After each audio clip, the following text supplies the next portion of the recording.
Bab 021. Ternyata yang berpengalaman memang beda, sambungnya, sambil terkekeh kecil. Sementara yang sedang duduk di sofa semakin tegang. Pengalaman. Cek. Jam terbangnya bahkan belum ada. 99. Mana mungkin bisa disebut sebagai wanita berpengalaman, perihal menyenangkan suami. Beberapa jam lalu, saat Arman pergi menjemput Bu Nur di rumah sakit, Oma sudah memperhatikan gelagat mencurigakan cucunya. Beliau segera meminta seorang art untuk memanggil Chelsea ke ruang keluarga. Duduk, sahutnya saat melihat kemunculan wanita berjilbab segi empat yang menjuntai menutupi bagian dada. Tadi kata Bibi, Oma manggil saya. Ia mengecilkan suara televisi agar bisa ngobrol lebih jelas dengan cucu menantunya itu. Gimana kamu betah di sini? Hubunganmu dan Arman berjalan lancar, kan? Tidak ada jawaban langsung, Chelsea malah tertunduk. Membayangkan ekspresi kekecewaan Arman di UGD, saat ziarah bahkan sampai maghrib tadi, masih sangat lain dari biasanya. Arman itu persis kakeknya, sahut Oma, seolah memahami tanpa perlu bertanya lebih lanjut. Dulu, waktu Oma tinggal di Makassar, pas opanya Arman masih tugas di sana, kami sering bertengkar kecil. Tapi yang namanya perempuan itu, susah untuk menjelaskan apa yang dirasakan, iya kan? Lanjut Oma. Jadi, Oma itu kalau lagi berantem sama suami, pura-pura sakit aja, kadang pura-pura keseleo. Gelak tawa Oma terdengar khas, membuat Chelsea ikut terkekeh kecil. Suami Oma pasti langsung berhenti diem. Meski Oma yang salah dan memulai pertengkaran, tapi tetap dia yang minta maaf duluan. Fitrahnya, wanita dan laki-laki memang selalu begitu. Saling melengkapi. Paham nggak? Iya Oma. Biasalah kalau pengantin baru itu, baru saling menyesuaikan. Sekarang, pinter-pinternya kamu aja menguasai keadaan rumah tangga, biar masmu tunduk. Chelsea mengangguk paham, tak menanggapi berlebihan. Bukan berarti ia tidak tertarik, justru isi kepalanya sedang sibuk memutar ulang ucapan Oma tadi. Obrolan tentang cerita masa lampau Oma terus berlanjut. Sambil mendengarkan, Chelsea mengupas buah yang tersaji di atas meja. Dari cerita itulah muncul ide gila untuk menyayat ujung jari sendiri. Padahal, apa hubungannya, kopi dan P. Yah, namanya juga usaha, dan sekarang pria itu benar-benar kembali tunduk, bersikap manja, hingga Chelsea ketulungan sendiri. Mas, mau apa dari saya? Sekarang, spontan pertanyaan itu terlontar begitu saja. Chelsea tak ingin mengabaikan kodrat sebagai istri. Entah sebesar apapun traumanya. Kewajiban tetap kewajiban. Giliran Chelsea membuka jalan, Arman yang terlihat ragu. Ia tahu, Chelsea bersikap seperti ini, karena masalah pelukan itu. Padahal ia tahu, istrinya belum siap, ditambah lagi penjelasan Lydia beberapa waktu lalu. Mau semuanya. Tapi bukan sekarang, ucap Arman dengan percaya diri, seolah iman dan imunnya sangat kuat, meski sudah sah sekalipun. Seperti janjinya Mas waktu itu. Pelan-pelan saja, kamu harus yakin dan harus percaya dulu. Yakin. Jangan takut. Kalau kamu mau Mas berhenti khawatir, jadilah diri sendiri, sekarang kamar ini adalah kamar kamu juga. Rumah ini juga rumah kamu. Jangan canggung lagi. Hembusan napas Chelsea terdengar lega. Ternyata Arman masih berpegang teguh pada janjinya saat mereka menjalin kedekatan singkat. Kalau gitu saya mau siap-siap tidur. Mas masih mau meriksa berkas. 100. Tentu. Itu penting. Perlahan ia bangkit sembari menutup kotak obat dan diletakkan di atas meja.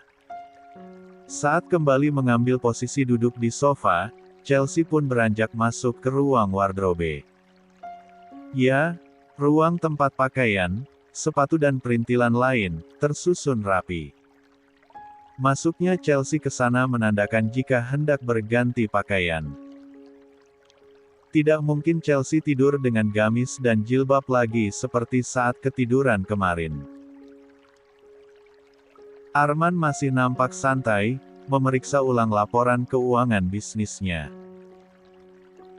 Ia tidak berekspektasi jika malam ini akan melihat gambaran keindahan yang mungkin akan membuatnya menyesal telah menolak tawaran Chelsea tadi. Selesai berganti pakaian, Chelsea berjalan mendekati sofa sambil membuka ikatan rambutnya, hingga surai panjang lurus itu menjuntai sebatas pinggang. Mas, saya tidur duluan nggak apa-apa. Duluan saja. Aku. Tatapan Arman terpaku, ucapannya menggantung begitu saja saat menyaksikan penampilan Chelsea sebelum tidur. Sangat berbeda L180 derajat. Jangankan betis, pahanya pun terekspos sempurna karena gaun tidur satin hitam yang sangat minimalis. Pandangannya terus mengikuti wanita cantik itu, hingga duduk di depan meja rias. Sialumpatnya dalam hati. Untuk pertama kalinya, ia menyesali ucapan sendiri. Dengan penampilan seperti ini, sekuat apa iman dan imunitas tubuhnya bekerja. Tidak mungkin ia kembali menarik ucapannya sendiri, mau diletakkan di mana harga diri sebagai suami, yang katanya mau menunggu. Masih lama, Mas. Secepat kilat Arman melemparkan pandangan ke sisi lain kamarnya. Iya. Duluan saja. Sebentar lagi Mas nyusul. Kopinya belum habis. Tanpa mengatakan apapun lagi, Chelsea naik ke atas tempat tidur. Merebahkan tubuhnya yang terasa lelah karena seharian di luar. Mau tidak mau ia harus tidur lebih cepat. Karena besok ada jadwal kegiatan rutin bersama ibu-ibu Bayangkari. Situasi kembali hening. Sayang, konsentrasi Arman terlanjur buyar. Ia tak fokus memeriksa laporan itu, padahal besok harus ditandatangani dan diserahkan ke orang kepercayaan keluarganya. Assalamualaikum, Mas Indra. La berdiri, meninggalkan kamar. Keluar ke balkon kamar, agar tak mengganggu tidur istrinya. Maaf, laporannya belum selesai saya periksa. Diambil lusa, bisa.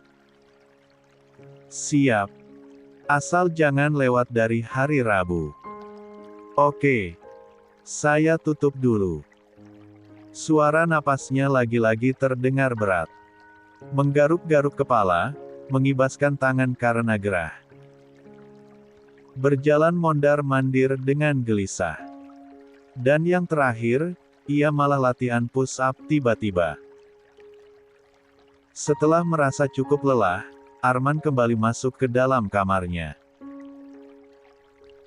Tak lupa menutup pintu balkon kamar dan menarik tirai. Sambil berjalan, ia matikan lampu utama hingga yang tersisa hanya cahaya minim dari lampu tidur saja.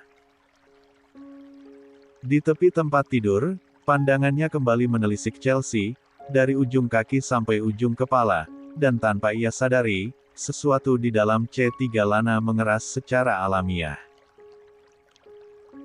Allahu Akbar, Liri Arman sembari berbalik badan dan berkacak pinggang. Gila, ternyata ada Vesu yang segila ini.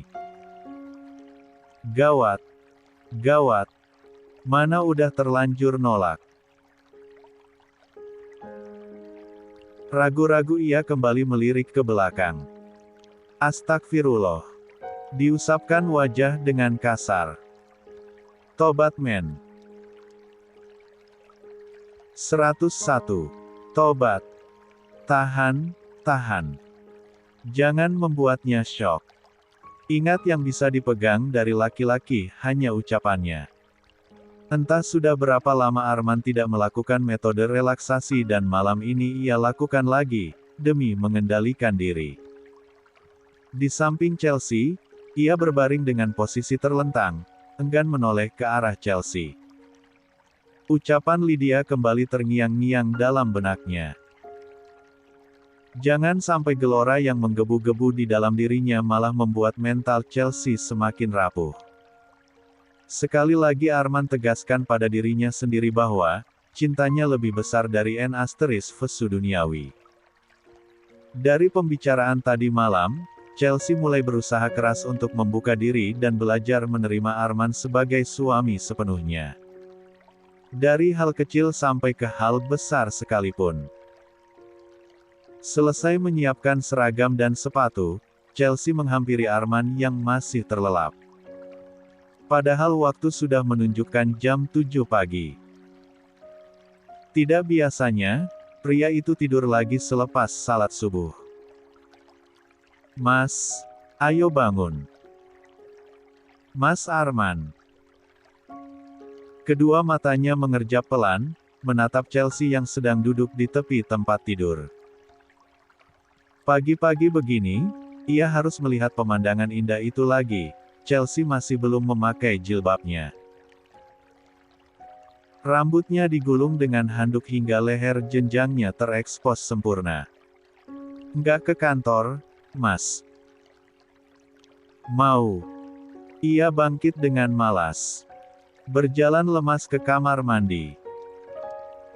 Chelsea hanya memandangi kepergian suaminya sebentar, kemudian kembali menyibukkan diri merapikan tempat tidur. Meski Oma selalu bilang, biar bibi saja yang bereskan, tapi baginya kamar adalah ranah pribadi yang sangat privasi. Di dalam sana, Arman masih mematung di depan meja wastafel, setelah selesai mencuci muka dan gosok gigi. Menatap pantulan wajahnya yang masih basah. Lama, sampai akhirnya tiba-tiba berbalik keluar dari kamar mandi. Gila, aku nggak tahan lama-lama begini. Sudah mandi? Tanya Chelsea yang baru selesai merapikan tempat tidur.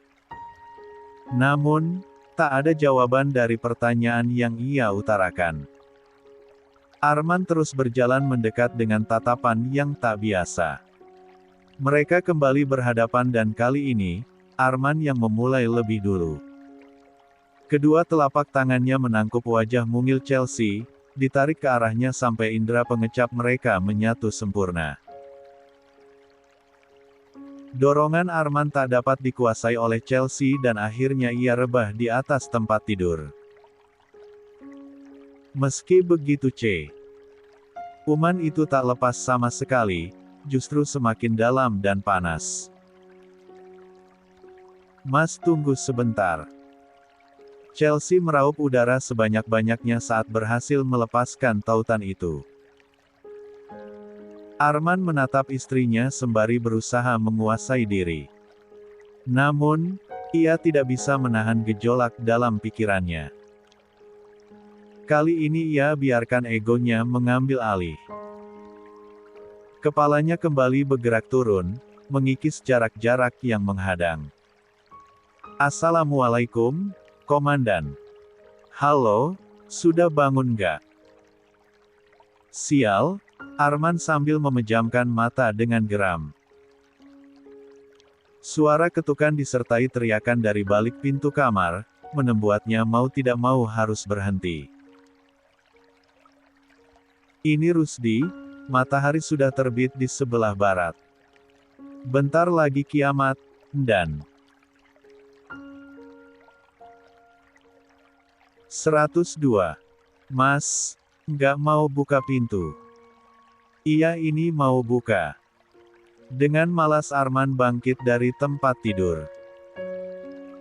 Sesaat setelah pintu terbuka, pemandangan pertama yang harus ia lihat adalah senyum lebar Rusdi, disertai lambaikan tangan tanpa rasa berdosa. Good morning.